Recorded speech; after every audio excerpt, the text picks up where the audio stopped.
On this week's program, a message of hope for the DCU. We'll see you in just a minute.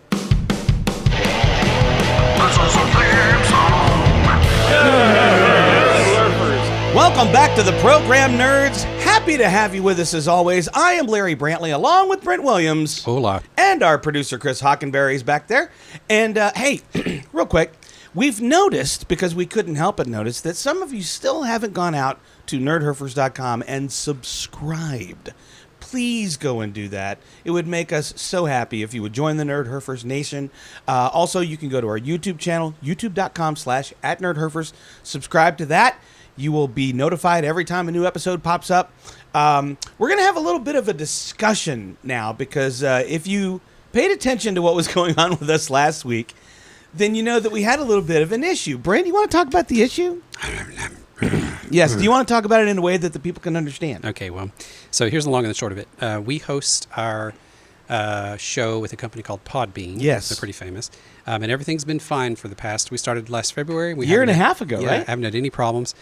Then all of a sudden, a friend of ours said, hey, I can't listen to your show. What's going on? I went and logged in, and they had sent us what they call a DMCA takedown notice. That's not what it was. That's what they called it. So basically what happened was there's these companies, they're brand protection companies, and like Disney employs them, all the major guys employ them, right? And then they just have these bots that go out and do these searches on Google, and then anything that shows up with that text, which happened to be Daredevil this time, gets included in a complaint to Google. There's no validation or verification if the link is actually infringing on copyrights or anything like that. Right. And, you know, some of them are torrents and that kind of stuff, and they have the word torrent in the name, so obviously that's illegal. Ours just had the episode Daredevil Born Again. It was just like the title. Yeah, it was the title of the episode. Yeah. Anyway, so our link shows up in the complaint to Google. Google sends a notification to Podbean that says, hey, just so you know, we're going to block the search result from Google. If you don't think this is right, then, you know, you can do a filing against it or whatever, a counter notice, I call it. And so I contacted them and I said, this is not a DMCA takedown notice. This is a notice from Google saying they're going to block the search result. We don't really care about that. But hang on. First of all, tell people what Podbean did as a result of getting this notice that was not even a DMCA notice. They shut our show down. Yeah. The entire show. The entire show. Not the one episode. They shut our entire show. Yeah. And so, you know, everywhere on the internet you see number one in podcasting, number one in customer service. Here's how their customer service works. You submit a ticket, and then anywhere from 24 hours to 3 days later, you get a response. So for 2 weeks, I've been going back and forth with them, trying to convince them they did not get a takedown notice, and that they just got a notice from Google that they're going to be blocking search results. So finally, I relented and said, okay, I'll remove the episode. And I did that 3 days ago, and still no show. So we're waiting on Podbean to reactivate our show, and as soon as they do, we're out of there. Yeah. 100%. Matter of fact, I was thinking about this last night, and Podbean has been very nonchalant about this the whole time. Like, they could care less if our show is up or not. They never would answer the question why they put down the whole show and not just that one episode. And last night I was so angry, I realized this is how terrorists are born. You know? Because I was injustice. I was having intrusive thoughts last night. Yeah, I'll bet you were. Let's not share those with the class because. But anyway, but what's really funny, so, you know, Chris and I, a couple of software geeks, we're like going, you know what, we're just going to host ourselves. Forget this. Yeah. We're going to write our own RSS feed software. We're going to do our own hosting thing, and we'll just be in control of our destiny. And we can probably do it better than a lot of you who currently run their podcasts on the Podbean platform. Yeah. So I wrote just something to think about. I wrote a very crafty. Would you call it a terse email? It was a little terse, but it was basically, I wrote it to the CEO of Podbean today about how his company has failed in their mission, because they started Podbean in order to provide a friendly, artist-centric platform so people can, you know, create stuff. But oh my God, when Disney comes calling. But, you know, well, and they just have completely failed their mission because there's no such, they don't have customer support. How can you call it customer support if it takes up to 3 days to get an email response? There's no chat, there's no phone, there's no nothing, you know? So, I mean, we're a small podcast, right? We don't have thousands and thousands of listeners. But if we did, could you imagine? I mean, seriously. I imagine if we had thousands and thousands of listeners that we probably would have gotten a faster response. Yeah, probably. But anyway, we're we're not happy with Podbean. We're not happy, so we're leaving. So as soon as we get that move done, we'll notify everyone. I mean, nothing will change. It'll still be on Spotify and all those places and Apple and all that. That's not going to change. It's going to be the same show. No problem. Just our feed is shut down at the moment. Yeah. So as soon as we get that back up, we'll notify everybody. Another thing we should let everyone know tonight is it is so hot. It's really warm. It is so freaking hot. So we've got Hoopty open. We've got to the door air. open, which means we have things flying around. Yeah, we've got flying insects. We'll have some outside noise. If you hear some hissing and stuff, those are all the fans pointed at us. If you hear hissing, that's going to be from Hockenberry behind the camera, remembering the Podbean experience. Yeah, so just don't worry. So, there it was. Yeah, there it was. We're roughing it a little bit tonight. So. Roughing it, please. Well, you know what this I mean. is not roughing it. We're not like in a soundproof room. We're not with to air the point where we're conditioning. taking off our shirts yet, guys. Okay. Well, my shorts may or may not be unbuttoned under this shirt. Okay. No one needed to know that. No one needed to know Chris that. is taking his shirt off. He's getting ready. Well, he can. He's behind the camera. Yeah. But then we have to look at that for the rest of the show, and I don't think really anybody wants that, especially him. So anyway, something I was going to talk about. This is our "Hey, what's going on?" segment, right? Yeah, it is. Shoot the shit. So people have been talking. So for some reason, people have been talking. So my ADHD symptoms have been ramping up lately, and I think it's just because I've been so busy and stress related and all that. Yeah. And so I keep hearing about this app called the Liven app. It's supposed to help you with your ADHD and help you reach your goals and blah blah blah. And I'm like, yeah, whatever. I don't have time for that. You're so 90s. Yeah, whatever. Yeah. So anyway, I thought, you know what? I'm just going to try it and see, right? I'll just try it and see. So I go to grab the app, and you have to go through a series of questions for them to kind of customize the app. Sure. And I realized that although this app is supposedly built for people with ADHD, they have no idea who their target audience is. Uh-oh. How's that? Because the pages of questions, there's 26 pages of questions. And I'm like, I made it to 24 before I went, this is enough. I quit. So there are 10 other things I need to be doing right now. Or could have done. Answering yet 2 more pages of questions is too much. I mean, seriously, I was like, how the heck is this an ADHD app? There are 26 pages of questions. Oh, wow. I am sorry you had to go through that, my friend. Anyway. Oh, well, there you go. So, yeah, that's been kind of it. Oh, and so on the AI front, too,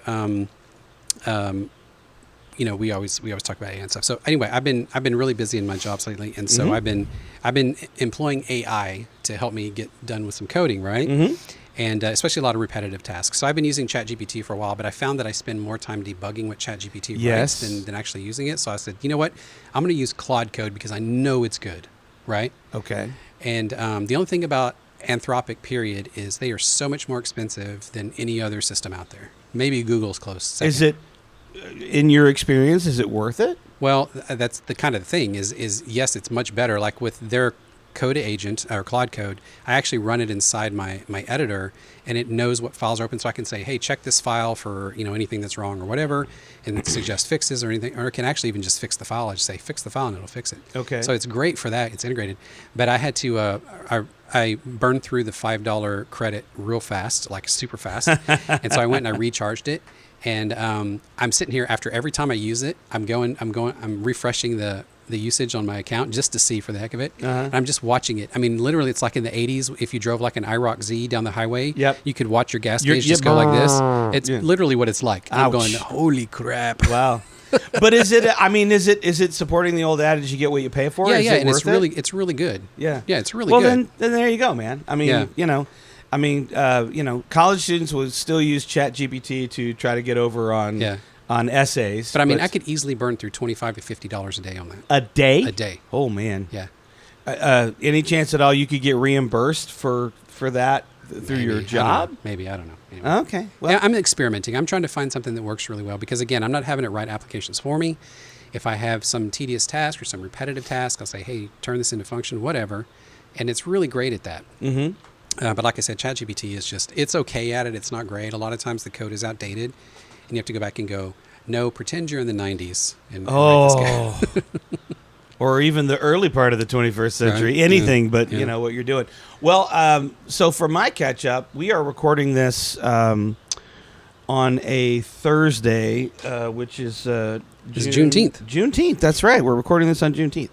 And I just got back from 4 days in Austin, Texas, where I was shooting my first on-camera commercial in 5 years. Woot.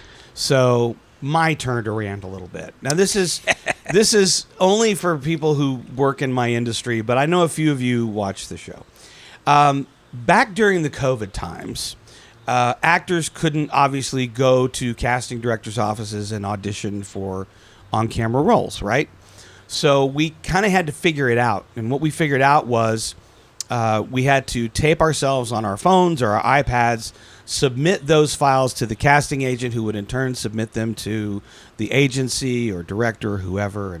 And that is how we did auditions in the COVID times. Now, like a lot of actors, I presumed that when the COVID times were over, things would go back to the way they were. I had, to that point, for 25 plus years, if I had to do an audition, I drove to a casting agent's office where they had a studio set up. They had lights, they had a camera, they had a microphone, they had, we came in as actors, we prepared for the role. We would take some direction if we got a callback, which is a second audition. Usually when you walked in, there would be, a large table there, and there's the director, and there's the agency people, and there's the client. And so now you're doing the same thing, but in front of an audience, right? And this is how we would cast. Well, what happened was, instead, all the casting directors decided it would be a good idea for every actor to not only do our job, which is acting, but also their job, which is casting director. So we started getting these emails from our agents that had a laundry list of how we were supposed to compose the shot for our audition, right? Oh, wow. Lighting, formatting, what they did and didn't want to see in the background, blah, blah, blah, blah, blah. Wow. And then the actual audition would be like, a small paragraph, right? Well, I did a few of these and I got really pissed off because I've been doing this for a long time. And I said, you know what? I'm not doing this. I'm not going to do their job and my job. That is just ridiculous. Flash forward 5 years. I'm having dinner with my agent one night. Not dinner. It was drinks. And I was, she was saying, why don't you let me submit you for these anymore? And we'd had this conversation a million times. And I said, you know how I feel about this, right? I mean, like at this point, I'm standing on it on principle. You have a friend. And then she goes, I have a friend? Yeah. Okay. And then she goes, look, here's the deal. I'm just going to tell you, it's probably attracted to my hair product, if I'm being honest. It's not attracted to me. Yeah. So what she said was, look, you can ignore all that shit from the casting agents because they're just they really are trying to get you to do their job. The only thing the client cares about is can they see you and can they hear you? Yeah. The rest is all on you, right? Yeah. So I said, okay, you know what? Fine. I will get back in the game. I will do it. So the first audition she gave me, I booked it. Yeah. And I was like, oh, I guess I still can do this. So I went to Austin. If you're listening or watching in Texas, it's for Frost Bank, which is they're primarily they're in the southwest region of Texas, but now they're expanding up here to the north. And so there's a big campaign going on. So yeah, it's 4 days working on set. We were working in Austin, working in the heat. Yeah. Not gonna lie, I was sweating even more than I am now, and I was dressed as a banker. Oh my gosh! So yeah, it was. They had to burn those clothes when I was done. Well, that was a nice little catch-up / rant from Bro Brent and I, and now it's time for a segment of the show that we like to call Nerd News. It is all the nerd news that you need to know. And as always, we go over to our anchor desk. It's not really a desk. It's more of a lawn chair situation. Yeah. And Brent Williams. Brent, what nerdy shit have you got for us today? Well, I'm excited. I hope. Okay, this is, by the way, this is what Brent looks like when he's excited. Yeah. Basically, it looks confused and not really sure. I'm excited. I'm excited? Well, they're about to start filming the next Lord of the Rings movie in New Zealand. Next New Zealand. Lord of the Rings movie? Yeah, it's called The Hunt for Gollum. It's coming out in 2027. I'm sure both of you knew about this. This is the first I'm hearing about it. Oh, no. Okay. The Hunt for Gollum? Mm-hmm. So what period of time does this take place? I believe it is between Hobbit and Lord of the Rings. So it is. Is it like the Sauron sending out agents looking for Gollum? Yeah, and I believe that Gandalf is in it too, and he's looking for him because we talked about this a while back. How the Gandalf guy, Ian McKellen was like the Gandalf guy was like they better hurry up and make this movie. Oh yeah. Well, and then also, isn't he playing Magneto in Doomsday? Is he? I think he is. Oh, wow. Yeah. I hadn't heard that. So they really need to hurry up. Yeah. So the hunt for Gollum. Okay. Yeah. Do you happen to know if Andy Serkis is reprising his role as Gollum? I would assume so. I mean, I hope so. Yeah. But I mean, who else would do he's it? also getting up there. Yeah. It's mocap. But dude, mocap's hard. Andy Serkis is in great shape, though. He is in great shape. So, yeah. He was the best Alfred, I thought. Yeah. I thought he was a great Alfred. Yeah. What else? All right. Scientists in Germany.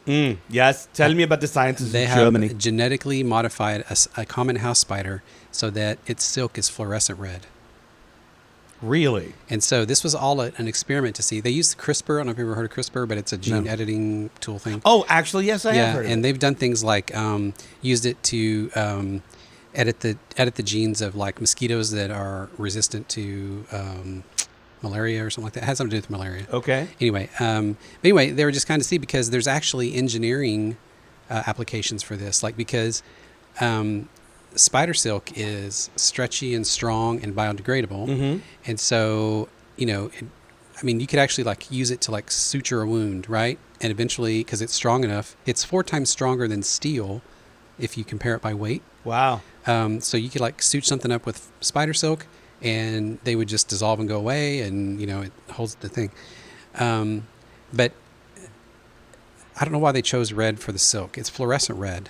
I think it was just an experiment to see if they could do it. I was like, are they trying to make a bunch of road guard vests the for only thing hunters? I'm thinking about is this is how we get a Spider-Man. It's true. Finally. Yeah. He may come from Germany. Well, it would be a very different Spider-Man. Yeah. It would be a Spider-Man with no sense of humor whatsoever. I don't know if you've met German people. They really don't have a sense of humor. And it's not stereotyping if it's always true. Yeah. All right. And my last one I saved because it's related to our AI rant. Well, not really a rant. It wasn't a rant. No, it was more of a commentary. More of a commentary. So companies have now started realizing. So let me tell you what's happened in the tech industry. When all the AI companies started saying, hey, by this time next year, you'll be able to code with our AI systems. It's going to replace programmers. So what did a bunch of these really dumb people that are in charge of these companies do? They started laying off people like crazy because they're like, oh, we're going to replace them all with AI, right? Well, now they're starting to find out that AI is not all they thought it was going to be. Nope. And it can't replace the developers. Nope. So now they're all hiring again. So what I'm expecting to see is now, and I've noticed that so like a few years ago, if you're in the tech industry, it was daily. You were getting called by recruiters, emailed by recruiters. You were getting contacted constantly about jobs, right? And then all of a sudden it just died. And the hiring industry just kind of died up. And we all know what's going on in the industry right now. So I'm already starting to have recruiters and stuff call me and contact me again about jobs now. And Klarna, matter of fact, is a finance company. They laid off, in anticipation of replacing people with AI, they laid off 22% of their workforce. Oh, my. Now they are scrambling to hire that many or more people back. I hope those people that they're looking to rehire after they stupidly let them go come back and go, yeah, I'll come back at 1.5 to 1 3/4 times my previous salary. Right. But so I like make them hurt. It's been, I just thought that was really funny because. Well, that is to me that is a classic example of a metaphor that we call building the boat in the basement. Oh yeah. And it's just look, AI can do a lot of things, people, but it can't replace people. That's right. It just can't. And that is going to do it for this edition of Nerd News. Hey, AI, seriously though, once you're self-aware, we love you. You're the best. Just love We're your best friends. We are such your best friends. Interestingly, I did watch Terminator the other night. Oh, did you? Yeah, I did the original The Terminator. I was like, oh man, Wow. yeah. James Cameron called it back in the 80s, bro. Yeah. Anyway, hey, we are going to do something a little different this week. As you know, every single episode of this podcast, we have always reviewed a bottle of whiskey. Well, tonight, guess what? We're doing something a little different. And we're doing something a little different because my buddy Brent got a hold of something that he wanted to share with everyone. Brent, what did you bring for everyone tonight? Well, for he and I and Chris. You guys aren't here. If you were, you'd totally be sharing it with us right now. But what did you bring? All right. Well, tonight we're going to do a tequila. Yeah, let's go. So I'm sure, we all have tequila stories. I'm not going to share mine tonight. Oh, come on. Nope. Not anyway, even the one with you and the farm animals? Yeah, no, especially that one. So, was it a few weeks ago, we had the tequila tasting. Yeah, it was a few weeks ago. So we were at ICC. Industrial Cigar. Cigar. Chris heads up a thing called the Barrel Age Society there, and they get together and they taste whiskeys and smoke cigars and that kind of stuff.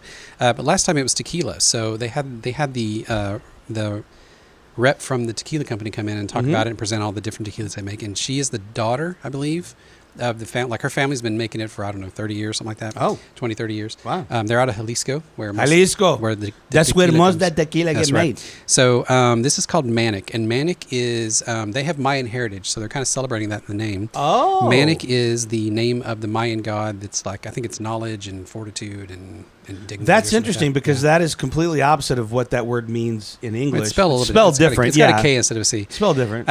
But Manik used to mean happy, though. But now it's like crazy. Now it means crazy. now it's that ex-girlfriend who won't stop calling you. So anyway, this is the Añejo. This is made from, it's 100% blue agave. Ooh, yeah. It is 80%, 80 proof. 40%, sorry, 80 proof. This was the gold medal winner in the 2022 World Spirits Competition in San Francisco. Okay. So tequila, I've never really found I know people like tequila, they just like sipping tequila. There's people that are all crazy about tequila and stuff. And I never really got into it because I never really understood that there's actually really good tequila and it's not Jose Cuervo. Oh, no. Right.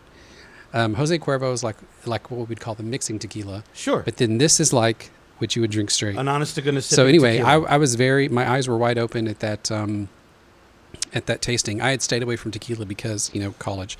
And and I was mildly surprised. They had lots of different tequilas there, types of tequilas. Was this one your favorite? And this was my favorite. Okay. So that's why we're going to try it tonight. Well, let's do. So here we go. Ready? Pop it. Get it. Whoops. Well, that was very anticlimactic. Yeah, and I think I just spilled a bunch over myself. There we go. Yeah. All right, let's pour some for our producer. Yeah, and I'm putting it in Glencairn glasses. Yeah, we're going to put it in Glencairn because I don't have tequila glasses, but these are close. Well, and then also and again, you can be a classicist or not. Oh, I didn't spill it. But I do believe that really good sipping tequila should be drunk neat. That's just my personal preference. If you want to put it on ice, put it on ice. We'll go neat. We'll go then neat. If we decide we want to try it on ice, then I'll grab. Then we have that technology. Yes. Oh my goodness, that's good. So that smells. It's nice and sweet. Mm-hmm. One of my favorite beverages lately is an Añejo old fashioned. Oh, okay, yeah. Añejo. See, he did it again. He corrected you again. Añejo. What's the other one? Reposado. Reposado. See. Okay, here we go. Anyways, the old fashioned with this. Oh my goodness. Amazing. Oh, so like right on the nose. I know. It's like you want to lick it. It smells so good. Yeah. It does. Oh my heavens, that's so smooth. Oh, it is. Oh. Wow. That is tasty. I'm liking it. I know you guys have heard the song Tequila Makes My Clothes Fall Off. Yeah. Could be a real interesting show tonight, you and tequila folks. drive me crazy. Yeah. You know what's great about this is at a price point, it's less than $40. You're kidding. That's like $36, $37. Wow. And it is a great tequila. It's a very good sipping tequila. Like I wouldn't even think of mixing this, right? Mm-mm. Now, look, don't know how you feel about tequila. Mm-hmm. However you feel about tequila is fine. But at my house, particularly my wife and my sons, who are all of legal age, by the way, they love the margaritas that I make. But when I make margaritas, I always make it with Blanco tequila, so white tequila, right? So that is tequila that is not aged in the barrel at all, comes right out of the still, straight into the bottle. Now, there are a couple of Blanco tequilas I've had out there that I would consider sipping tequilas, but not many. Fortaleza is definitely one. Okay. If you've never had it, it's very good. It's very hard to find. In fact, the only place I can find it is at Local Yokel, which is a restaurant/bar in my hometown of McKinney. But this is just a good sipping tequila. You know what I just realized? I don't know what you just realized. We have a tequila. Mm-hmm. It would be amazing if we had some type of Spanish-themed, Mexican-themed cigar to go with it. Well, let me tell you. And first of all, again, thanks to Chris Hockenberry, our producer, for providing these cigars tonight. But Chris knows about these cigars because of me. Oh, gotta get credit. And we have reviewed cigars by Noel Rojas on this program before. But this is super exciting to me. I first met Noel Rojas when I worked in the industry several years ago, and he is from Cuba. His family immigrated to Miami to escape Castro and also to do something with the family business, which was cigars, that they couldn't do in Cuba, which was innovate. I believe I introduced you to the first Street Taco. You did. Mm-hmm. And so Noel does a line called the Street Taco. He's put out a couple of very popular ones. The first one he ever put out was called the Barbacoa, which was a medium bodied cigar with an Ecuadorian Habano wrapper. Then he came out with the... Say again? I like Ecuadano. Ecuadano? That's Ecuadorian Habano, right Then there. he Ecuadano. came out with the Carnitas, Yeah. which is a Connecticut wrapper. It's a milder cigar for if you're just getting started. It's a great cigar. Yep. Actually pairs really well with coffee. And now he has gone the other direction, my direction. This cigar just came out this year. It was introduced by Noel at PCA, which is the Premium Cigar Association. And it is the brand new Street Taco. And it is called the Al Pastor. Now I'm going to hand one of these to Hawk. Which I'm is gonna hand my favorite type one of street these taco, to by the you. way. And I'm going to talk a little bit about this cigar. Here's what we know. Like, literally, this is a brand new cigar. It just hit the market. I remember the day, and I think it was last week or the week before, when I walked into my local cigar lounge and I saw these, and I immediately took a picture and sent it to you guys. Yep. Because we've been talking about this one since April. The Al Pastor, so first of all, a little background. Al Pastor is a Mexican dish of spiced spit grilled pork. It is famous for its balance of savory, spicy, and a little bit sweet. And that is what is going on in this cigar, we hope. Because I have never had this cigar before, and I am so excited. So the construction on this cigar. So obviously, this is what Noel would consider a Toro. It's a little smaller than a Toro because Noel likes to consider himself the king of the small ring gauge. So this is about the biggest cigar you'll ever see him make. It's definitely bigger than a Robusto, not quite big enough to be officially a Toro, but again, it's all subjective.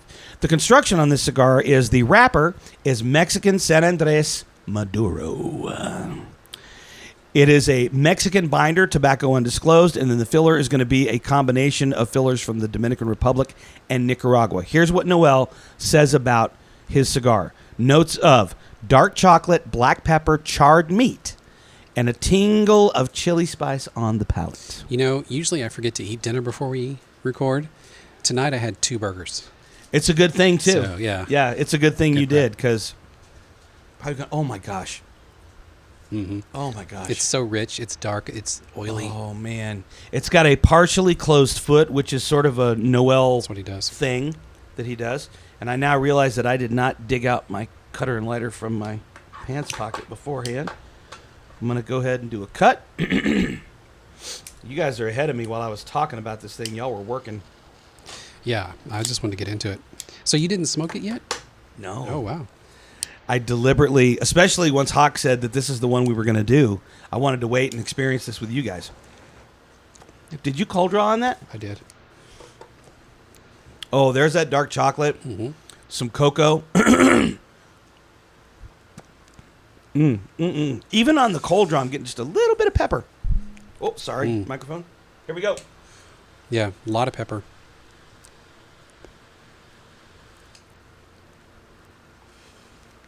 Oh, my gosh. I totally get that chili pepper tingle, like, right off the bat. Right off the bat. Oh, man. Yeah. But, again, I've said this before on this program. For a guy like me, what I look for in a cigar, if I've had it before, first is consistency, and then the next thing I look for is balance. And one of the things I love about Noel Rojas is that every single cigar of his that I've ever had is nearly perfectly balanced in terms of flavor as you can possibly get. And I think what you're suggesting is that I pair the two now. Or you could be like Arnold Schwarzenegger. No, don't you dare. Leave it in I the swear to you, tequila. I'll punch you in the throat if you do that.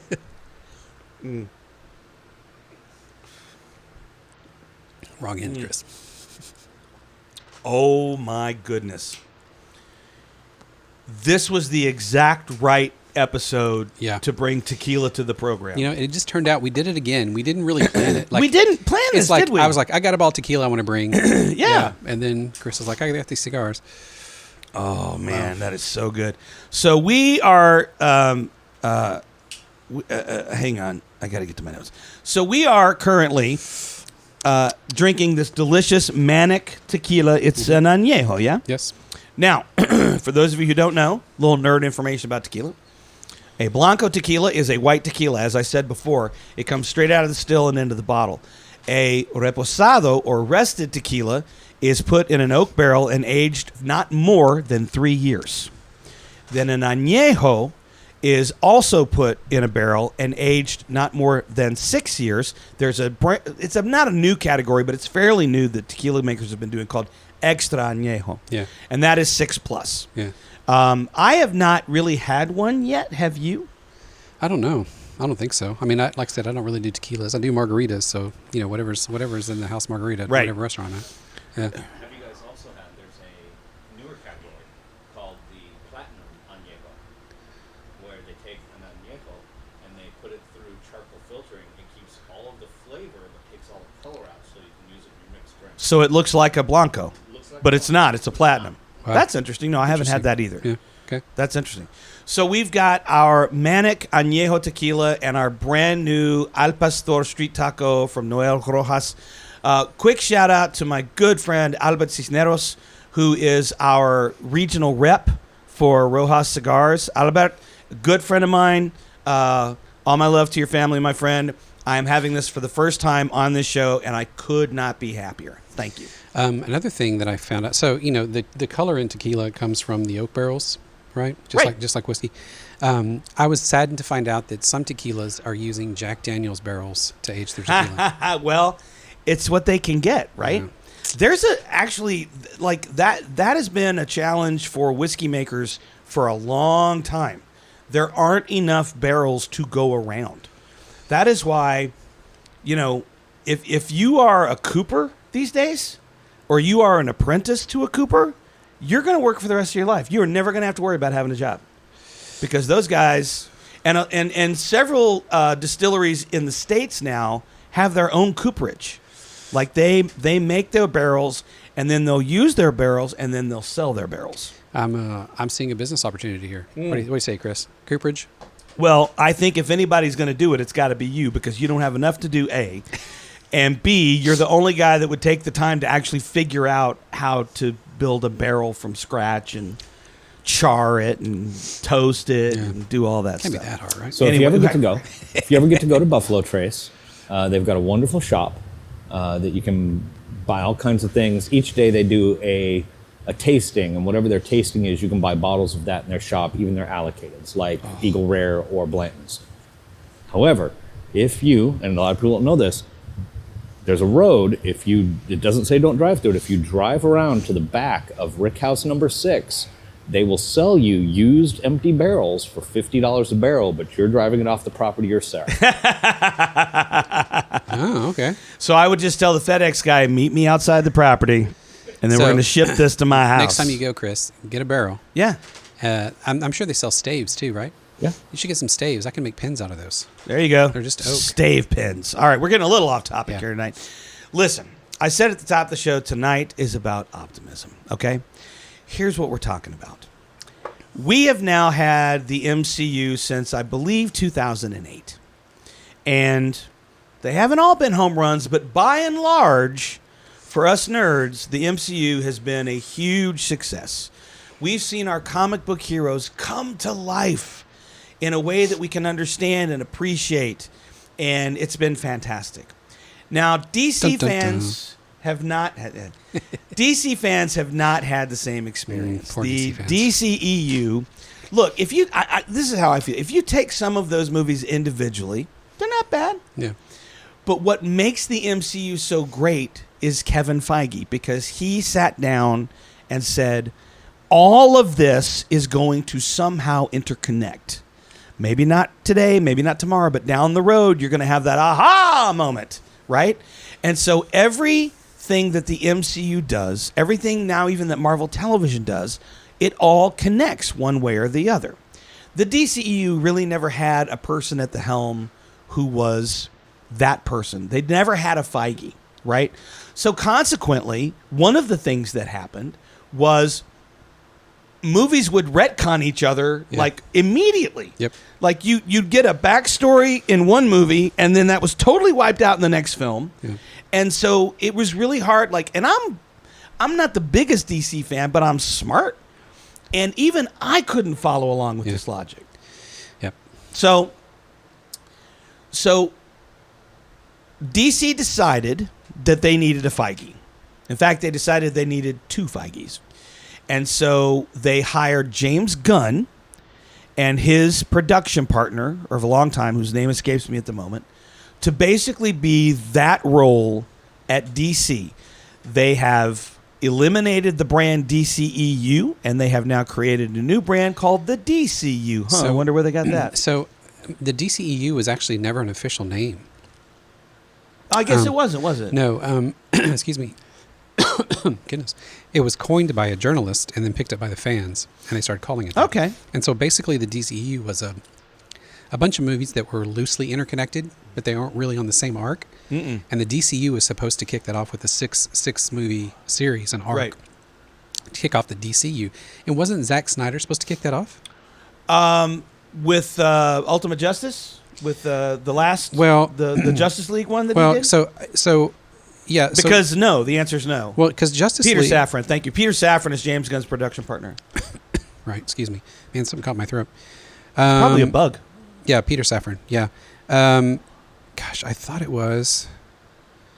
Because the DCU is officially going to kick off with James Gunn's Right. Superman. Well, I think there was a plan before that. There may have been. Originally. So the original plan, Zack Snyder had a 5-film arc for Justice League, starting with Man of Steel and going through the sequels. Mm-hmm. Well, we all saw how that turned out. Yeah. But I want to talk a little bit about... So look, I admire James Gunn. If you go back to the MCU, Guardians of the Galaxy was his intro into the favorites. MCU. Yep. He did volumes 1, 2, and 3. Actually got fired from 3 because of some tweets that he made 10, 15 years ago when we were all different people. Yeah. And then the public outcry plus the celebrities got in his corner so hard that they had to bring him back for volume 3, which I'm glad they did because it would not have been the same movie. No.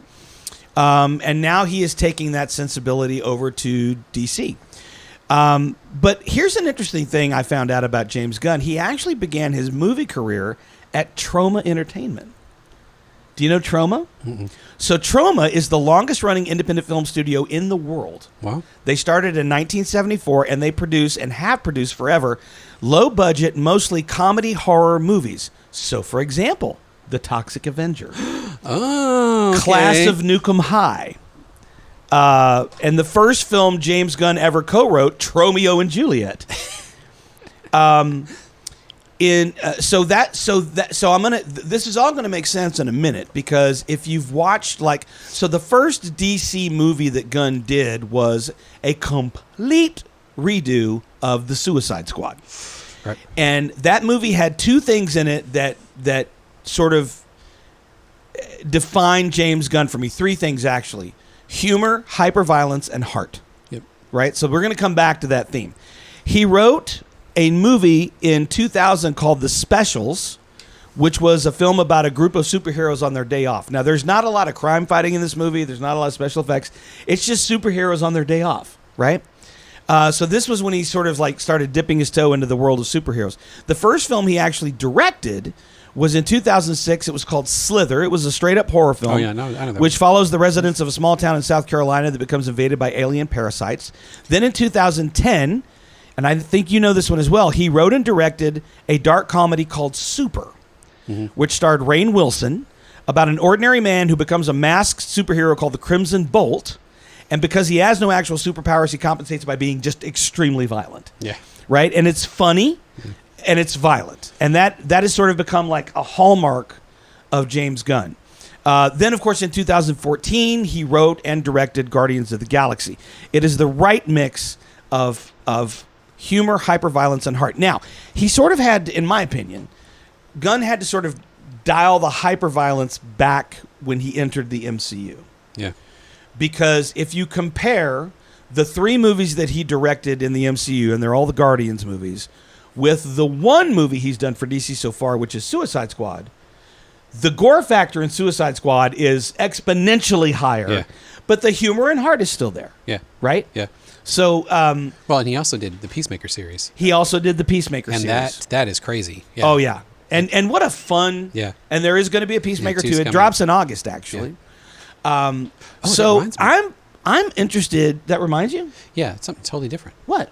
The Minecraft movie is coming to Max tomorrow.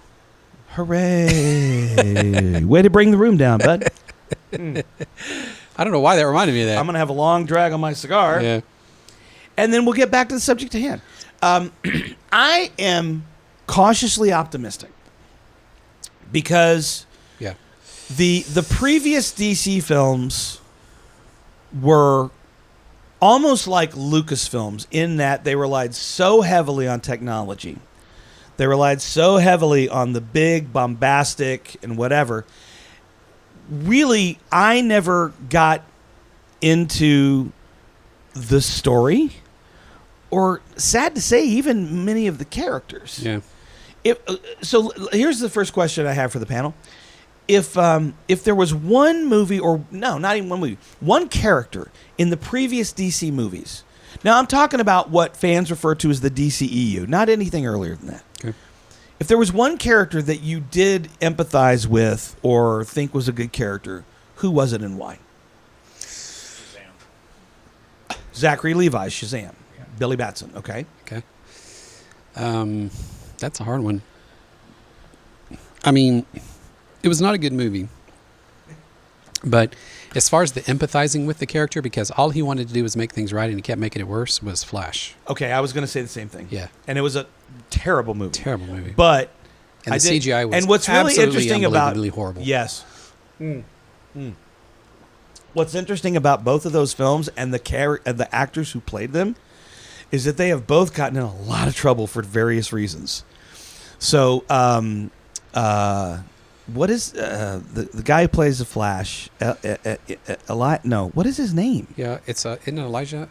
No crap, I can't remember now. He was also the guy in the The Dumbledore. He Fantastic Beasts movie. Fantastic Beasts. Yes, Yeah. he played the troubled I can see his kid. face. Anyway, he got into a lot of trouble Look it up, Chris. because of things he did. Yeah. And then Zachary Levi has come under a ton because Zachary Levi apparently is like this hyper right, ultra conservative, near neo-Nazi sort of, and people, I guess a lot of people let it slide because he's just so goddamn charming. Yeah. Right? But he's come under a lot of fire too.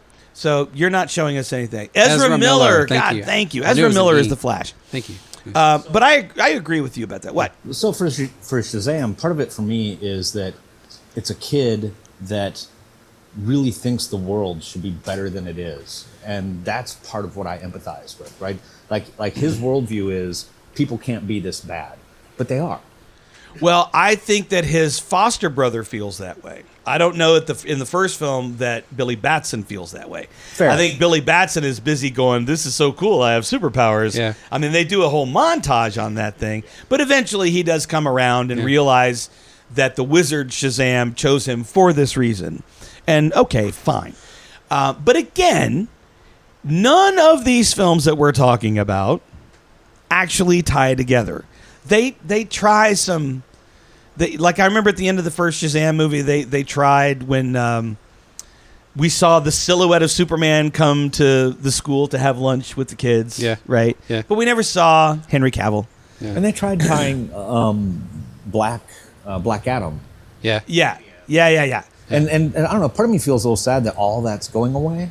If that makes any sense. Yeah, I'm not sad. I instead, no, I get, the look, Batman stuff in particular. I really like the Batman. the Batfleck? No, the Batman. The Oh, Robert Pattinson. yeah. Yeah. Well, so my understanding is that the Batman 2 is still going to get made. Yeah. It's just way the hell pushed. And actually not sure that it's going to be part of the DCU at all. So, so if it's a standalone movie, that's fine with Well, me. James Gunn has said his biggest problem right now is Batman. Like he's trying to figure out what to do with Batman. Basically. Well, because it's been done so many times. And he's like he doesn't want to do like a campy version of Batman. He's not going to do that. But yeah, there's been so many versions of Batman. But I do find it. But again, there's been so many versions of Superman. Yeah. and apparently he didn't flinch on that one. He knew exactly what he wanted to do. He got this guy that nobody had heard of before now called David Corenswet. And I always like to leave out the E and just call him Cornsweat. He's been heard of. He's done some other stuff. What has he done? He played the brother in another movie we really liked. And I didn't realize it was him because he had to put on 40 pounds for Superman. Did he? Oh, that, Yeah, he had to bulk up. But I also I like the at least in the trailer, I like the callback to the original Superman costume with the red tights. Yeah.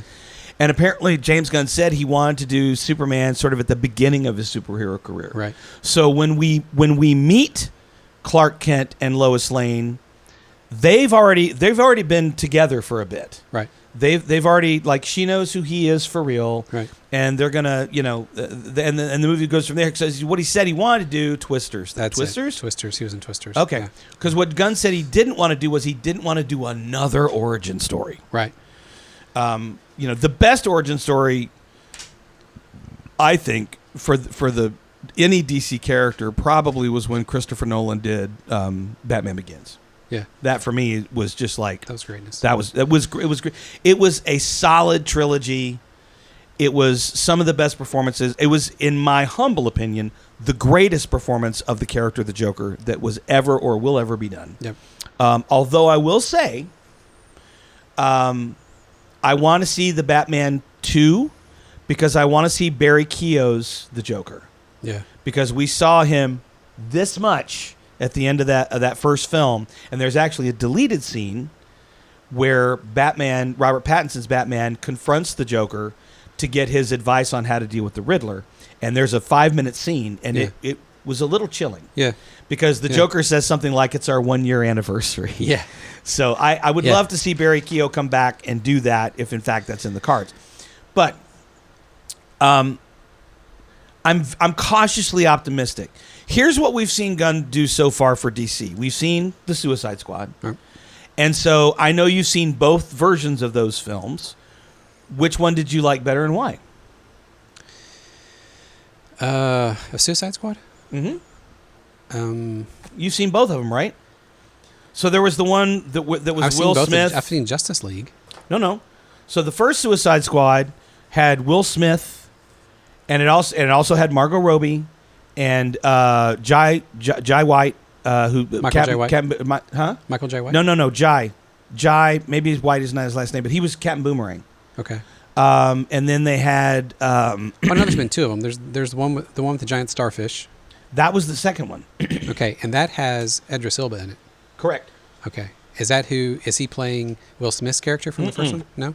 No. Will Smith was playing Deadshot. And so in that movie, The Huntress was in that movie. The Viola Davis, who plays Amanda Waller, reprises her role in the second film. Yeah. So you never saw that film with Will Smith? I think I have, but I just don't remember it. The one I remember is the one with the giant starfish. Right. So that was the second one. That was James Gunn's first foray into DC. And then off of that, at the end of that film, as you know, spoiler alert, Peacemaker, John Cena's character, murders Rick Flag. Right. In order to secure these documents that Amanda Waller doesn't want to make public. And then at the end of that film, we see him, in a coma in the hospital, and it's clear that Waller's team is now going to have to work with Peacemaker. So that sort of set up the Peacemaker series, right, which is hysterical. Yeah. I have to give all the credit in the world to John Cena, because you see these guys and you're like, no way, guy won't be able to act his way out of a paper bag. He is hysterical. Yeah. Well, because he's playing a goof, right? Yeah. And one of my favorite lines in the Suicide Squad, James Gunn's Suicide Squad, is when he says, I will do anything to preserve liberty, and I don't care how many men, women, and children I have to kill to do it. Right. So, and we are getting another Peacemaker series. Apparently, Eagly has a major role in season 2. That's Peacemaker's pet, who is a bald eagle, by the way. His So sidekick, not his pet. well, okay, sidekick. So those are the two things we've seen Gunn do so far for DC. Oh. Now, go Wait ahead. a minute. Now I think I do remember the first one. Are they in the jungle in the first one? Nope, Is that still the second one? they're in the city. Is that the guy that Jungle has, is the second one. That's the one where the guy has the interdimensional virus, That is, yeah, the dots. yeah. That's the second. The second one again? Who, Okay. by the way, that was the same actor who portrayed one of Scott Lang's ex-con buddies in the Ant-Man films. Was it really? The one who went Baba Yaga. Oh yeah. I can't remember the actor's name, and I apologize at this moment, but funny guy. Anyway, so we've now seen what Gunn maybe sort of intends for the DCU. And again, it's this combination of humor, hyper-violence, and heart. And I think that he got the first two from his years working at Troma. Well, I'm excited to see Superman. I already have my tickets. Do you really? Yeah, remember I texted you guys. They did a thing for Amazon Prime members where you could get your tickets and like go 3 days early. Yep. The release date, I believe, is the 11th. I Okay. think. And you can go see July it on the 11th? 8th. July 11th. Okay. You can go see it on the 8th, I think, is what it is. I think I'm going to be at a con. I'll tell you if it's good or not. Yeah. Okay. Yeah. Don't spoil it. I won't spoil it. But just tell me if I should go. I'm excited to see it. I'm just, Well, let's talk a little bit about the trailer. Okay. And what we saw and what we can infer from the trailer. So I went back today and I researched everything James Gunn has said to date about the Superman movie, and he hasn't said much. But what he has said is, we're not doing an origin story. Superman is already established in Metropolis. His relationship with Lois Lane is already established. And then obviously, Lex Luthor. So this is what I love about superhero movies. David Dastmalchian, yeah, thank you, was Polka Dot Man in the Suicide Squad. One of the things I love about this superhero genre of movies is that actors keep cropping up, right? So we've seen now what Lex Luthor looks like in Gunn's Superman movie, and I went, that guy looks familiar. Well, of course he does, because that guy played young Hank in a couple of X-Men movies. Yep. And they just keep like swapping back and forth. It's kind of funny. Yep. And it's like we have our own BBC over here. Right? That's a good one, by the way. That's a good reference. I like that. But I wonder if it has to do more with the fact that, well, look, I know Gunn does this for a fact because Gunn tends to hire actors that he's worked with before. You have that rapport, that sort of shorthand. He knows what you're capable of. You know what he's asking of you, including his now wife, Jennifer. She's not using the name Gunn, but they got married fairly recently. But she plays one of Amanda Waller's team. She's the hyper-violent blonde in the Peacemaker series, who initially hates him and winds up grudgingly liking him at the end. Yeah, okay. Because he saves her life. Yeah. But then also a part of it is, and I've heard this before, an actor's ability to perform when all of that shit that they have to perform against is not actually there. Yeah. And it's going to be there eventually, but now you're just looking at a stick. Yeah. A tennis ball on a stick. Yeah. So I remember when Josh Brolin talked about this when he was doing Thanos, is that he was in a mocap suit, but then he had a large stick that ran up his back, and there was a Thanos head about 1.5 to 2 feet above his actual head, and that had to be everybody's eye line. Right. Yeah. So he's looking directly at people who are looking 2 feet above his head. Yeah. Well, same thing with Alan Tudyk when he did K2SO, except he was on stilts. He was on stilts, yeah. They created like these because he had like ski boots on. Yeah, these ski boots, yeah. But and then I think I saw Diego Luna in a interview saying, the whole time I'm looking at Alex's balls. Yeah. I'm acting to his balls all the time. It's like he's got tremendous balls. But yeah, I saw that. That's funny. But so Lex Luthor, the actor, we were watching the trailer. Pam instantly, my wife Pam, instantly goes, "Oh, it's Peter from that show, The Great," which is a. It's a. Comedy. I totally forgot about that. It's a comedy about Peter the Great. Was it not the Romanovs, but the Russian family? Yes, the Russian Tsar. family. Yeah. It's about. It's not Elizabeth the Great. And there's all the intrigue Catherine and everything. Catherine. It's about Catherine the Great. Hello, Yeah. hello. And Hello. Chris needs a refresh too. Do you need a refresh, buddy? All right. Come on. You and tequila drive me crazy. You're going to be fine. I like how I had my glass out first and you immediately went to Chris. Look, he is behind the camera. He is doing his part. He has already fact checked us on like 4 things tonight. So Thank you. you can wait an extra 5 seconds to get your tequila that you paid for. Anyway, so here's my next question for the panel. Again, we've now seen Gunn do 2 things for the for DC. Let's not call it the DCU. The DCU officially kicks off with Superman. But these 2 projects, the Suicide Squad and then the spinoff Peacemaker, hyper violent, right? Mm-hmm. Very gory. Mm-hmm. In a funny way. How much of that do you think he can extend to these beloved characters? Like Superman, we know Supergirl's going to be in 26. Yeah, I mean, with Superman, like, is he going to? You think he's going to have to dial it back the way he did when he worked in the MCU? So it's a different story, right? And Superman's never been a hyper violent story, right? Never. The comics, anything. There's not a lot of gore. There's not a lot of blood. There's Superman, defeating people and whatnot, but you don't see he's not like. Smashing someone's head. It's not like Invincible. Yeah. It's not, yeah, exactly. Oh my gosh.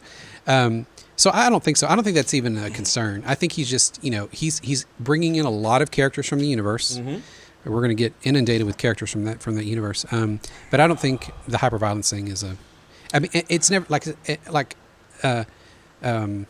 Suicide Squad. Yes, it's been a part of the story the whole time, but Superman never, and not even Batman, to be honest. Sure. And just like in the MCU, like, like Wolverine. If you ever read the comics, there's more gore than other storylines, but it's never been just like over the top, right? So they kind of did the same thing in the movies. Yeah, I think it's just the subject matter that controls that. Deadpool, oh, totally for different. Sure, yeah, Deadpool, for totally sure. different. But it again, yeah. So I'm saying it depends on the storyline. It depends on the characters in the storyline.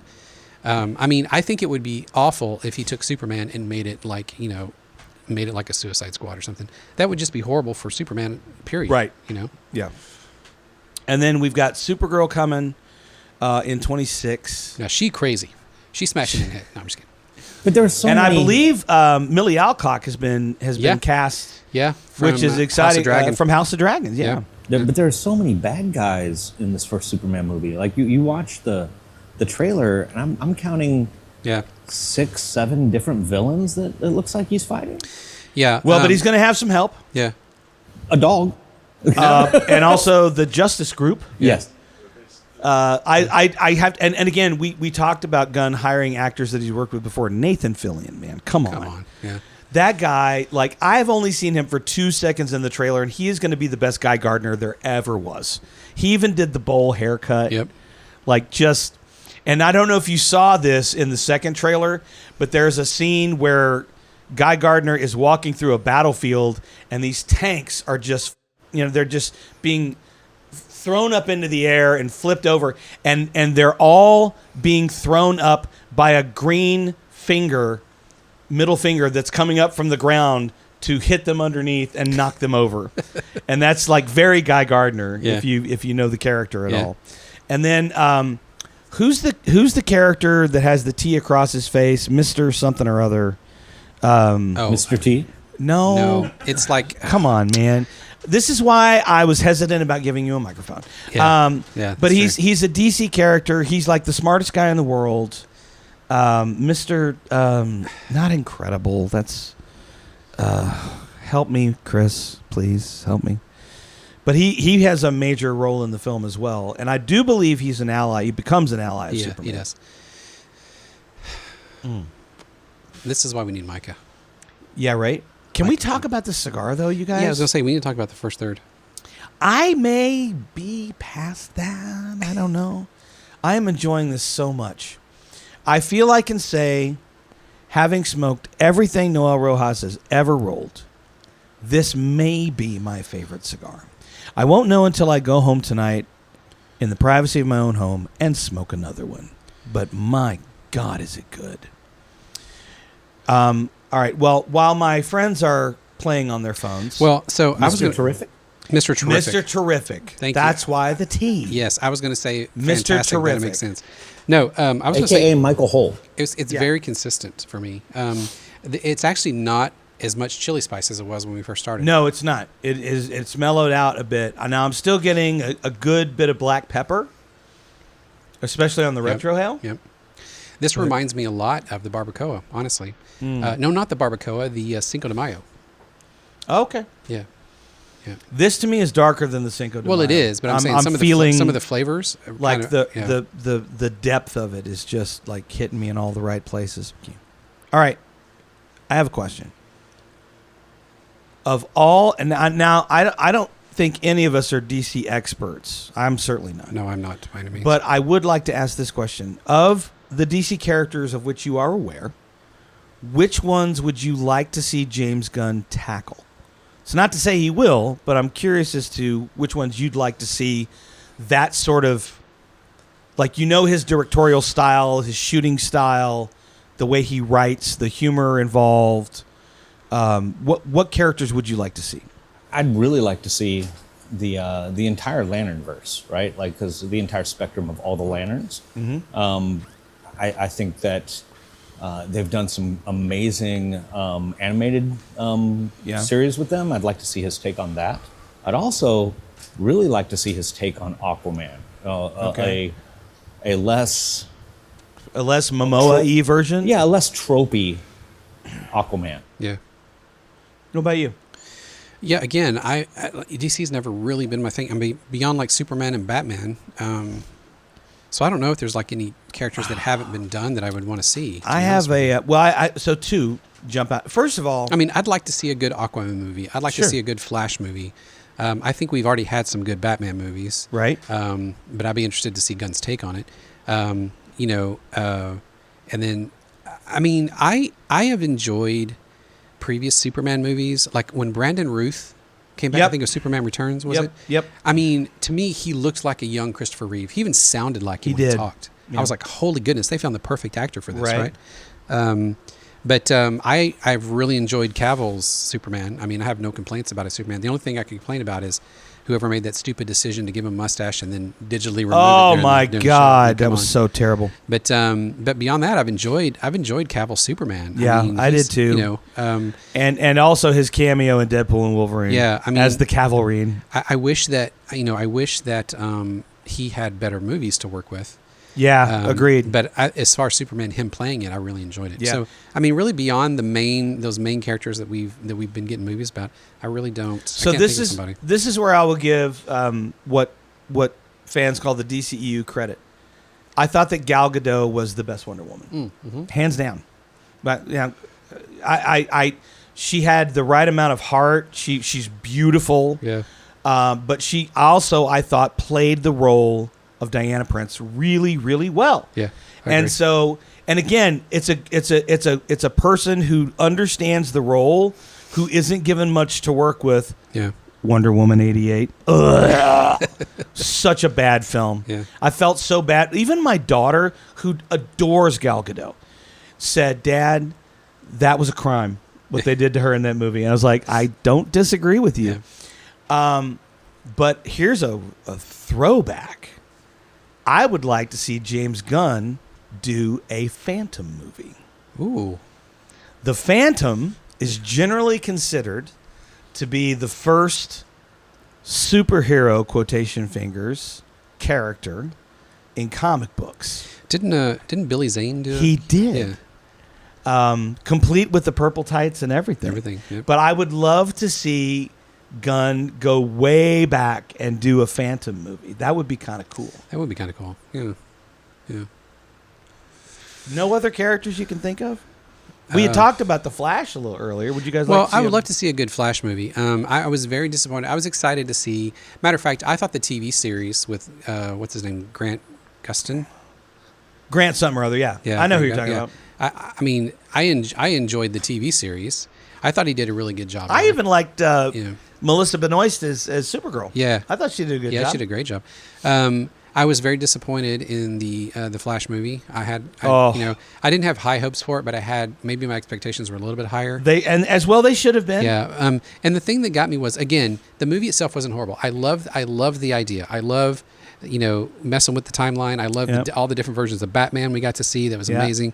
It's just that the whole, the special effects were they were just so. Yeah, they weren't great. They weren't great. Grant Gustin. But I think that I would love to see James Gunn's version of that. Mm-hmm. Have him retry the Flash, and I agree with you. I think that the audiences are just sick and tired of origin stories. Like every time a new director to move on. A new director gets an IP, he's like, we're going to start from the beginning. Yep. And we're going to retcon all the other stuff. And here's our origin story for this. And I think people are just sick and tired of seeing that. They're like, we know the origin story already. Get on with it, Well, that's why I think that the way Gunn is doing Superman is such a smart move. Yeah. Alfred Hitchcock once said, always pick up a scene in the middle of the scene. Give your audience credit for being smart enough to contextually figure out what's happening or what has previously happened that we didn't see on the camera, right? And so that is essentially what he's doing with this movie, is that, Superman's already out. By the way, they did the same thing with Robert Pattinson's The Batman movie. Mm-hmm. It was not an origin story at all. Right. It's about 2 years into Batman being Batman, and he's still figuring stuff out. He's still making mistakes and doesn't have all the fancy gadgets. Doesn't have all the fancy gadgets yet. Yeah. So I thought that was kind of great, right? Because like you said, as an audience member, I'm done with origin stories. Yeah. At least for characters that I already know the origin story. Right. Like, let's move on. Yeah. There's some DC IPs that we really love that I would be hard my pressed. cat has an opinion. Your cat has an opinion. She should. Yeah. There are some DC stories, characters that I really think Gunn would have a hard time fitting in. That we've come to love in our family, right? From all of the CW series. Like we actually loved the Arrow series. Yeah. If you got into Legends of Tomorrow, it actually became really good. Like the first season floundered, but became a great series. Yeah. Those would be really hard IPs I think to pull in, and I'd like to see his take on those. Though I think it would be difficult. Yeah. There was another one they did on TV. I think it was called Doom Patrol. Yes. Yeah. Yeah. But that's another one. It's on Max. It's on HBO. Okay. I think. Yeah. But that's actually one that might fit into his genre because it's kind of dark. Yeah. It's kind of violent. I could see that humor. being part of like a Suicide Squad or Mm-hmm. even on The Patriot or something. Well, that brings up a really interesting point because we've seen that Gunn can fairly seamlessly work in a universe where we want it to have a lot of humor and heart and action, but not so much gore. Right. Guardians of the Galaxy. We've also seen him be able to do the exact same thing with humor and heart and hyperviolence, Suicide Squad, Peacemaker. So it kind of begs the question, like, within the DCU, could all of this tie together and yet visually look different film to film? Right? So, for example, when you're doing, if he did a Doom Squad, or he did, Lobo, that's another DC character. Yeah. Okay. Could he make that? Could he do a Lobo movie that's a standalone and make it super hyper violent and gory and still fit with Superman, Supergirl, whatever else he's going to do, right? Yeah. It would be interesting to see how he walks that line. Well, I think that everyone has very, very high hopes for this. I think James Gunn is kind of behind the 8 ball here on this because 100%. He did so well in the MCU. Guardians of the Galaxy is just one of the best series ever. It as a trilogy, it is one of my favorite trilogies. It seriously ranks up there with Star Wars 4, 5, and 6. So I think he's under a lot of pressure here to get this because he's got the double jeopardy of he did so well in the MCU. The expectations are high for DCU. Yep. DCU has been so crappy that everyone's so skeptical that I think a lot of people are going to walk in with Oh, they're going to have their guard up. Yeah, with their guard up and their tempered expectations. Yep. And so they can't be let down, basically. Right. You know. Yeah, so I think with Superman, people who have stuck out through the DCEU, they're going to need to be shocked and surprised. Yeah. And, you know, I personally think that if anybody can make that happen, it's James Gunn. Yeah. So I wish him all the best. There's also just strange expectations in this, the economic aspect of superhero movies right now. To that point, I was reading the other day that Thunderbolts, aka the New Avengers, is being considered a flop. Yeah, because it only did like 400 It's only million. did like 400, and I kind of want to look ridiculous? at like That is crazy. Yeah. You did four. It's a four. I'm tired of studios saying that a movie that grosses $400 million is a flop. Well, Yeah. the studios aren't saying that. Okay. Trolls on the internet are Fair. saying that. Yeah. And so that is a look. I've seen a dozen of those in my feed every day. And if you look at the budget of the film and you look at what it's grossed so far, hasn't even gone to streaming yet. International and domestically, they've more than made their money back. So what are you asking? What do you want from these movies, right? Well, like, and it's also we're seeing some of the old school media distribution come back, right? In that, I mean, so Deadpool just dropped for home video last week before, something like that. And they added a whole bunch of deleted scenes and alternate endings, and it went to DVD, and it's taking their gross way up. And so I think we're seeing more studios want to do that, right? So something like Superman, instead of going direct to streaming first, it might go to home video and add some of these things. So Yeah. Well, I did find it interesting that a couple of weeks ago, it has been a couple of weeks now, I was sitting up on my balcony and I flipped on Disney Plus because my intention was to watch a Star Wars movie that I've watched a bazillion times before. And I noticed that Captain America Brave New World was already on there. Oh, yeah. It was right there. Yeah. And so I watched it again, and I'm going to be honest with you guys, and you can disagree with me if you want. I kind of enjoyed the movie. No, I did. I enjoyed the movie. Yeah. I think that Anthony Mackie has done a hell of a job in what a lot of people would consider an impossible position. When, by the way, the exact same thing happened in the comic books Yeah. when Sam Wilson became Captain America. Well, I think that the only complaint that I had about it was he was still whining about whether or not he should be Captain America. And I thought that Captain Winter Soldier... It should have ended that story. I it thought should have ended that Yeah, I problem. thought that took care of that. And so I was disappointed to see it still in the movie. I thought by this point he'd be... Yeah, I mean, he got enough validation in that series that I thought in this movie he'd at least go... Especially with that big speech at the end in the last episode. Yeah. Like, it was so good. And then the rest of it I really enjoyed. I mean, I loved seeing Harrison Ford as Red Hulk. I thought that was greatness. And that kid who's the new new Falcon. Yeah. I like that kid too. I really thought it was a good movie, and it was such a great throwback because Tim Blake Nelson as the leader. I just really thought, and what I really liked about that was he came more out of the shadows this time. Yeah.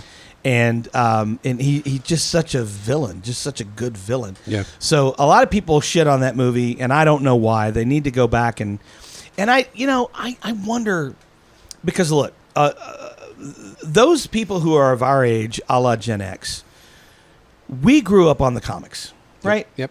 And I can't think of how many times we have all had this debate about when a movie comes out that is based on a comic book, how much do we personally want it to hew to the source material, and how much do we want to see that is new? I remember Micah used to say this all the time.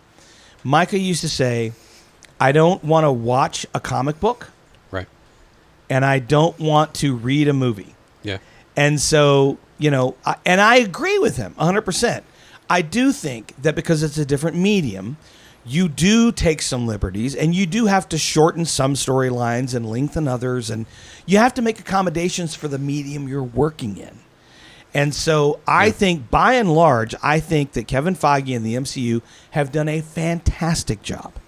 Have they always hit home runs? No, of course not. But then there's also this thing, and I'm sure you guys have heard this term, called superhero fatigue. Oh, yeah. Which there are so many, like the MCU's cranking out. Now we got DC cranking we out. had it with Star Wars, and they were smart enough to stop. They were. But then they gave us Andor. Oh, my gosh. Which Thank you. Yeah, thank you. That's a different thing. I don't know that we have superhero fatigue so much as meh fatigue. Like the movies that came out after Avengers, after Endgame, were kind of mid for a while. They weren't really spectacular, and we'd gotten so used to just over the top. Well, movies. okay, look, they were trying to start a new phase, trying to start some new heroes. That's what I'm talking about, right? Yeah. So this is the fickle public, in my opinion, right? That everything that led up to Endgame, that was something like 12 movies to get us to Endgame, right? So of course it was going to be epic. Of course it was going to be huge. Of course it was going to include a cast of dozens of characters that we had come to know and appreciate over the course of a dozen movies, right? So now you have to start over. And that is what bothers me about the movie-going public, is that they don't appreciate the fact that we had this awesome arc and it ended, and now we're starting a new one. Yeah.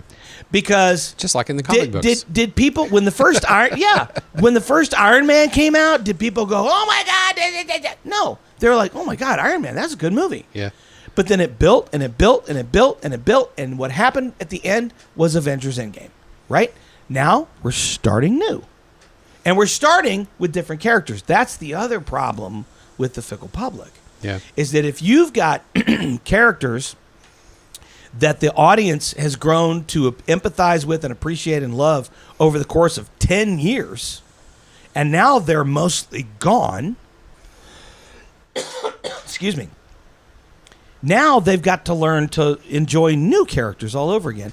And what do people hate? Change. Yep. But there's also... Thank you. Did I hold up a cue card? I did not. But there's also an aspect to it where Disney, like we talk about the COVID years, sent a lot of things to streaming, and they started a lot of TV shows. Yeah. And then they tried taking those characters they introduced in TV shows that people may not have ever seen. Miss Marvel, right? Yeah. Kamala, for example. And Kamala Khan. Yeah, and they try to introduce them in movies where people might not have had that introduction in the They TV didn't show. watch the show. They didn't watch the show. Yeah. So I think that was a bit of a misstep, and Feige and Disney have pulled back on that. They said, we're going to do some less of that. Yeah. So I will tell you that I don't none of us know what's going to happen with James Gunn and the DCU. I do wish him the best, simply because I think he's a great filmmaker. And more than that, let me back that up. I think he's a great storyteller. Yeah. Whatever medium this guy works in, if he wrote, and he actually has written a novel, I haven't read it, but if he wrote a novel or a poem or, whatever, I would go and pick it up, because I do think the guy is a great storyteller. Yep. And that is ultimately the difference between a big bombastic movie with fantastic special effects and a gigantic budget that is spent mostly on stuff that people on computers do, as opposed to actors playing parts and writers writing good roles. I would rather see a movie or a TV show that has heart, that has a solid arc to it, that has a beginning, a middle, and an end, a story, played by solid actors. Like, that's what I want to see. And I truly hope that is what Gunn is going now to bring to the DCU. He's going to rely less on the fireworks and more on the ground level stuff, the story and the people and empathy. Because look, why did we love Guardians so much? Because we love those characters. Yeah. Right? It wasn't because of the special effects. It wasn't because it happened in space. It was because we empathized with a completely CGI CGI character that was a raccoon. Yeah. And by the way, of the three, Guardians 3 is my favorite. Yeah. Because it's Rocket's origin story. Yeah. And I cried, I laughed, I did all the things. Like, it touched every emotional point for me, that movie. Right. And so if he can bring that to the DCU, I'm in. Whether or not I read those comics as a kid, I will fall in love with those characters. And I truly hope that that's something that he's able to do. All right. I love trash pandas. We have one that visits us every night. If we leave the cat food out, we get a trash panda. All right, well, let's talk about the second third of this guitar, and then I think we have some. The dad jokes. guitar? No, second third of this cigar. Did I say guitar? You did. You said Okay. guitar. Yeah. The By second- the way, Brent's a lifelong musician. He Yeah. loves playing guitar. the second third of this guitar. He didn't do that on purpose. I did not. He did not do And that I even on knew I was purpose. going to say it, and I still Yeah, said it. Still said it. Second third of this Now cigar. you know what it's like to be Chris. Yeah, I know I'm cigar. going to say this, and I know I shouldn't, but I'm going to say it anyway. Second, third, and then we do some dad jokes. Okay. This cigar is amazingly consistent for me. Mm-hmm. I am still getting the same notes that I got in the first third of this cigar. I'm still getting the pepper. I'm still getting the chocolate. I am getting just a little bit of tingle on when I'm retrohaling. Yeah. I'm getting a little bit of tingle. I'm not getting near the pepper or the chili anymore. It's very smooth for me right now. Flavors are still all the same. Matter of fact, I'm looking at all the oil pockets start to heat up as the fire Right? gets closer. So I'm very excited about that. This is so good. It's very good. I mean, we've never had a bad Rojas. We have not, but I'm going to say it out loud for the 14 of you who watch this. This is my favorite Rojas cigar. Is it really? Yeah, and look, I've had them all. I was a big fan, and still am a big fan of everything else Noel's done, particularly one he did called Unfinished Business. Oh, yeah. That really is good. such a great cigar. And the blue bonnet, that was Oh, good. the Blue Bonnet, the Statesman. Yeah, all good. Yeah, they're all so great. Have you had the 2003 yet? No. Yeah, we The should. KSG? Yeah. Yeah. Yeah. Did you have the Lancero or a different one? It was the Robusto. Robusto. If you've never had a KSG and a Lancero, you owe it to yourself. You may not be able to find them, but knowing you, you'll go home tonight and at 3 o'clock in the morning, you'll find one. Yep. But this is such a good cigar. Noel, thank you so much. Albert Cisneros, thank you so much for repping this brand. I would love to have you on the show sometime, buddy. It would be fun because I think Yeah. at heart you're a nerd. Yep. And I think you would love to talk about nerd shit with us. I'm You got some good ash on that cigar, buddy. but I'm good for Micah. I'm getting a lot of notes of the tobacco. Yeah. You're getting some current. You get some current lot notes of on black that? currant? A lot of current. Some black currant and tobacco. All right. Sorry. All right. Let's do some dad jokes. Okay. Hey, hit that stinger, buddy. It's time for... It's the greatest joke in the world. All right, this is a segment of the show that we call the greatest joke in the world. It's dad jokes, you guys. Now, we used to do a thing where if you laughed at anybody else's dad joke, you had to do a shot of some really bad whiskey. And we learned a valuable lesson. And that lesson was, don't do that. We're all over 40. Because, We shouldn't do well, we're Chris, how old are you? 53. Okay, so we're all over 50. We're all over 50. Yeah, And we so shouldn't do that. That was so cute that you said we're all over 40, which was true. I forgot Mike but, is not but here. not nearly close enough. Yeah. So instead, we're just going to tell dad jokes and try to make each other laugh. And I started last time, so you get to start this. Okay. What do you call a rat that is grateful? What? Gratitouille. Oh, damn it! See. So with many dad jokes, you listen to the setup, and intellectually, I think I should be able to figure this out. Right. But gratitude was good. Why do melons have weddings? Because they can't elope. Oh my gosh. I know. Burp, burp, burp. Yeah, I picked some really super dad jokes this week. Usually I pick ones that are a little on the spicy side. We only had about 5 minutes. I had so. literally 5 minutes. What do you got for number two? All right. Where are average things manufactured? Where are average things manufactured? Something mid. Nope. No? What? At the Satisfactory. Oh my God. Little bit of a nerd throw in here. A great video game. The Satisfactory? Yeah. Never That's heard a of it. game? Never That's heard of it. Yeah. It's Never heard of it's it. a construction-based construction game. It's awesome. Okay. All right. Take over for it. I got one for you. The past, the present, and the future walked into a bar. It was tense. I know. Yeah. It's terrible. Yeah. Yeah. That's what do you got? What do you got for your third Well, one? My wife asked me to hang up a picture the other day. Nailed it. Nice. Nice. Obvious and nice. What does a nosy pepper do? It gets hot up in your business. Oh my gosh. Yeah. Let's just go ahead and hit the stinger on that one for this version of It's the greatest joke in the world. It really wasn't. The funny thing about that stinger is it is the opposite of what just happened. Yeah, that was that was by far not the greatest jokes in the world. But again, we had a lot going on today, you guys. So the prep sort of happened last minute, and and we're sweating because it's summertime in Texas. It is so hot. And we're in the hoopty shed. Yeah. Chris is actually Yeah. wringing his shirt out right now. Now he's letting the air I'm in. no, His armpit. let's call it what it is. Yeah, all right. But you can't see him, so it's fine. It's fine. We have been talking tonight about our hopes and optimism for the DCU, which is now headed by James Gunn. As a filmmaker, as a storyteller, I think he's great.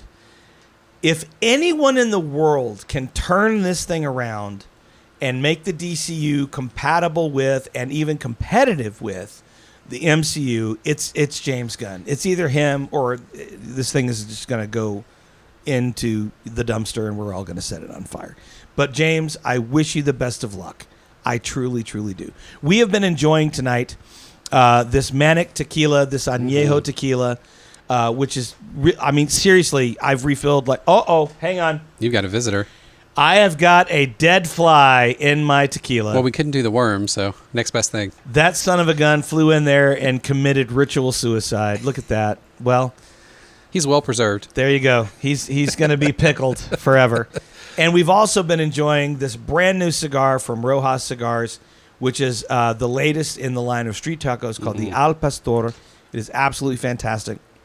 Hey, drop us a line and tell us what you think about James Gunn heading up the DCU. We'd like to hear what you have to say about it. All you have to do is go out to nerdherfers.com and drop us a line. You can also hit us up in the comments section on our YouTube channel. That's youtube.com/@nerdherfers. We'd love to hear what you think about tonight's subject. While you're out there, please subscribe to our YouTube channel. And if you're on our website, also subscribe to that. Hit us up in the merch store. We've also got a cigar shop out there where you can purchase through us many of the cigars that you see on this show. Thank you guys so much for joining us. I am Larry Brantley. That is Brent Williams. Normally, I'd say keep your shirt on, but it's way too hot. It is way too hot. Yeah. And that is Chris Hockenberry. Farewell. Well, I'll take There you that. go. I'll Okay. take that. Very well. And we will see you again next week. Until then, keep it super. Bye-bye, everybody.